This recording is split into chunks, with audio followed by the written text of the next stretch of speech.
Hello বন্ধুরা, আসসালামু আলাইকুম। সবাই কেমন আছেন? আশা করি সবাই অনেক অনেক ভালো আছেন। আপনাদের দোয়া এবং আল্লাহর রহমতে আমি অনেক ভালো আছি। তো বন্ধুরা, আপনারা দেখছেন MD music 20 official YouTube channel, সাথে আছি আমি আশিক। যে সকল বন্ধুরা এখনও আমাদের ইউটিউব চ্যানেলটি সাবস্ক্রাইব করেন তারা প্লিজ আমাদের চ্যানেলটি সাবস্ক্রাইব করতে আমাদের সাথেই থাকবেন। বন্ধুরা, আজকে আপনাদের জন্য আমি খুব সুন্দর একটা ভিডিও নিয়ে এসলাম। আমি এখন বর্তমানে আছি বাংলাদেশের ভাইরাল জায়গা চট্টগ্রাম সাগরপাড়। তো যারা চট্টগ্রাম থাকেন তারা অবশ্যই সাগরপাড় চিনবেন। তো আজকে সাগরপাড়ের সম্পূর্ণ জায়গা আজকে আপনাদেরকে ঘুরে ঘুরে দেখাবো।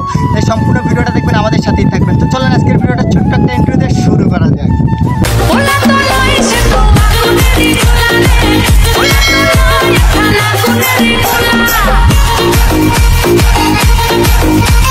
বন্ধুরা, আপনারা যে সাগরটা দেখতে পাচ্ছেন এইটা হচ্ছে চট্টগ্রাম আকমালি রোড বেরিবান্ধার এখানে সাগরপাড়। তো দেখতে পাচ্ছেন আমরা চারপাশে কত দেখেন জাহাজ, ঠিক আছে। তো ভিডিওটা কিন্তু অনেক সুন্দর লাগতেছে, এই জন্য ভিডিও করে আপনাদেরকে দেখাইতেছি। দেখেন, আপনারা আমাদের আজকের এই ভিডিওটি কোথা থেকে দেখতেছেন অবশ্যই কমেন্টে জানাবেন, আর ভিডিওতে একটা লাইক করে দিবেন। বন্ধুরা, আপনি যদি আমার ইউটিউব চ্যানেলে নতুন দর্শক হয়ে থাকেন প্লিজ আমাদের ইউটিউব চ্যানেলটি সাবস্ক্রাইব করে পাশে থাকা বেল আইকন বেলটি ওয়ালে প্রেস করে দিবেন।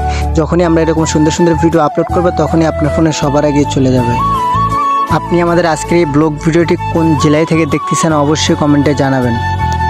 বন্ধুরা, আপনারা চারপাশে অনেক ট্রলার দেখতে পাচ্ছেন, এই ট্রলারগুলোতে সাগরে মাছ মারে।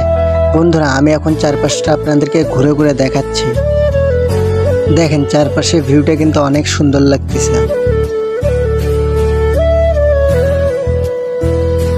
বন্ধুরা, আমার পিছনে যে আপনারা বিল্ডিংগুলো দেখতে পাচ্ছেন এটা হচ্ছে Chattogram CPZ Akmali road pocket gate. তো কে কে চেনেন অবশ্যই কমেন্টে জানাবেন। বন্ধুরা, আমরা সাগরের কাছ থেকে এখন হাঁটতে হাঁটতে বেরিবান্ধারের উপরে উঠে আসলাম। দেখেন চারপাশে ভিউটা কিন্তু অনেক সুন্দর। বন্ধুরা, এখনও যারা ভিডিওতে লাইক না করে থাকেন অবশ্যই ভিডিওতে একটা লাইক করে দেন। চ্যানেল নতুন হলে অবশ্যই প্লিজ চ্যানেলটি সাবস্ক্রাইব করে দেন। বন্ধুরা, আমাদের আজকের এই ব্লগ ভিডিওটি এই পর্যন্তই শেষ। ভিডিওটি যে ভালো লাগে অবশ্যই একটা লাইক করবেন, আপনার মূল্যবান মতামতটি অবশ্যই কমেন্টে জানাবেন। তো সবাই ভালো থাকবেন, সুস্থ থাকবেন।